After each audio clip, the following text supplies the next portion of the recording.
नमस्कार. निवेदक विठ्ठल पवार या माझ्या यूट्यूब चॅनलमध्ये आपल्या सर्वांचं सहर्ष स्वागत. मित्रांनो, सूत्रसंचालकाने स्टेजवर गेल्यावर पहिल्या 30 सेकंदात काय बोलावं, भाग 3. हे गुपित तुम्हाला कोणीही सांगणार नाही. मित्रांनो, मागील व्हिडिओला तुम्ही 2,27,000हून अधिक लोकांनी दिलेलं प्रेम हे केवळ प्रतिसाद नव्हता, तर सूत्रसंचालन शिकण्याची एक तीव्र आणि दुर्दम्य इच्छा होती. पण आज आपण ज्या गोष्टीवरती बोलणार आहोत ती केवळ तंत्र नाही, तर ती तुमच्या संपूर्ण सूत्रसंचालनाचा चेहरामोहरा बदलू शकतो. सूत्रसंचालक ज्यावेळेस स्टेजवरती जातो, प्रवेश करतो, हातामध्ये माईक घेतो आणि बोलायला सुरुवात करतो, पण खरी कसोटी त्या पहिल्या 30 सेकंदाची असते बरं का. कारण या 30 सेकंदात तुम्ही प्रेक्षकांचं लक्ष जिंकलं तर उरलेला कार्यक्रम तुमच्या नियंत्रणामध्ये येतो. आणि जर सुरुवातीलाच पकड सुटली तर पुढचं सगळं कितीही चांगलं असलं तर त्याची चमक कमी होत असते. आज आपण त्या पहिल्या 30 सेकंदामागचं खरं सामर्थ्य या व्हिडिओमधून समजून घेणार आहोत. भाग 1. पहिल्या ओळीचा प्रभाव. नमस्कार म्हणणं चुकीचं नाही, पण ते फक्त एक औपचारिक सुरुवात असते. खरी जादू तेव्हाच घडते जेव्हा तुमची पहिली ओळ प्रेक्षकांना थांबायला भाग पाडते, त्यांच्या हातातील मोबाईल खाली ठेवायला लावते. उदाहरणार्थ, कार्यक्रम असेल तर अनेक असतात, पण काही क्षण असे असतात जे आयुष्यभर स्मरणात राहतात. आजचा क्षण अगदी तसाच आहे. ही ओळ बोलल्यानंतर 2 सेकंद थांबा, नजर हळूहळू प्रेक्षकांवर फिरवा आणि तुम्हाला जाणवेल सभागृह तुमच्याकडे वळलं आहे. भाग 2. प्रश्न विचारून सुरुवात करा. मित्रांनो, प्रेक्षकांना केवळ ऐकणारे बनवू नका, तर त्यांना तुमच्या निवेदनामध्ये त्यांना सहभागी करून घ्या.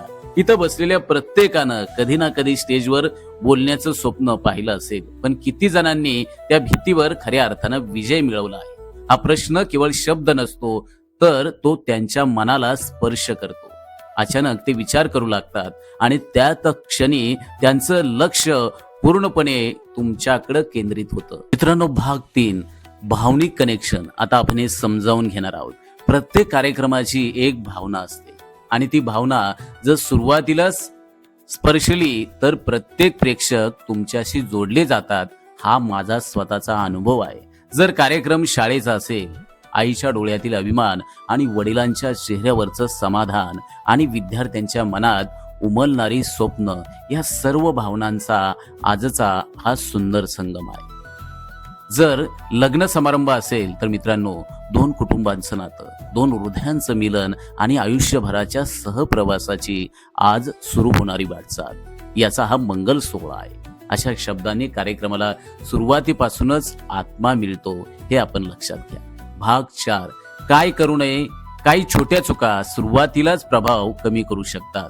घाबरलेला आवाज, अतिशय जलद बोलणं, सुरुवातीलाच लांबलचक नावांची यादी सांगणं किंवा लांबलचक बोलणं किंवा क्लिष्ट बोलणं, गुंतागुंतीचं बोलणं, मला काही येत नाही असं वाक्य वापरणं. ही पहिली ओळ ही आत्मविश्वासाची घोषणा असली पाहिजे, क्षमा याचनेची नको.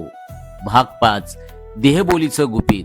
पहिली छाप केवळ शब्दांनी पडत नाही, हे तुम्ही लक्षात घ्या, तर ती छाप पडते तुमच्या देहबोलीतूनच.